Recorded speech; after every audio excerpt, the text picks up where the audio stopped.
fire's natural, that it happens, and that, whether or not we fight fires, it's still going to happen. We live in the woods, there more and more people are wanting to live in the forest, and they're wanting to live in these beautiful areas, and they're wanting to interact with nature on a different level than, maybe they did a generation ago, and it's kind of going back maybe to an older time, and I think there's a lot of people that crave that. But what we have to understand is that if we're going into nature at that level, we have to learn how to properly manage the forest.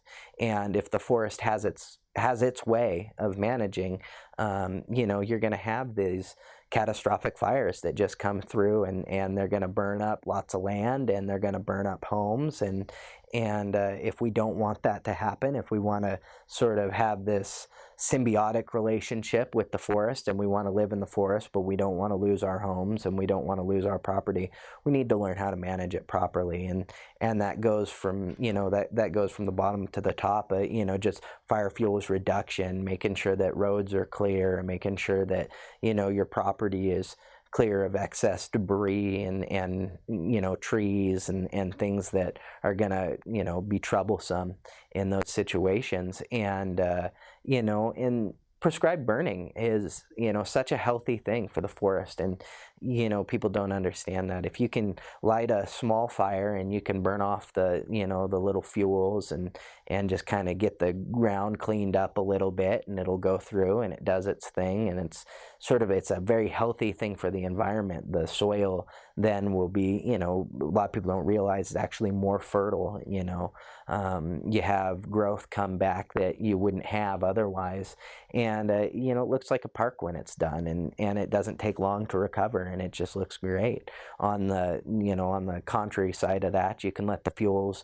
build up and build up and build up, and then when a fire comes through, it's it's just like a bomb going off, and it burns things, and it burns so hot and so furiously that it nukes the soil, and it just destroys the land in a way that takes much longer to come back from.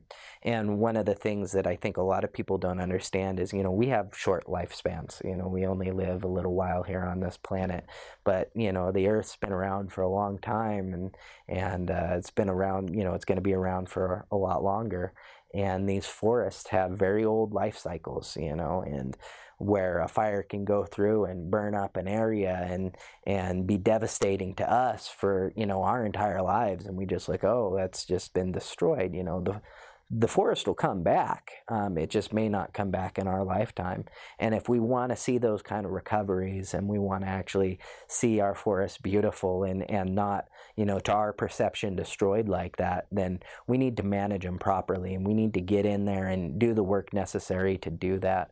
And I feel strongly that if we did that, if we employed people to get that work done and did it, everything would be better. We'd spend less money on these large catastrophic fires.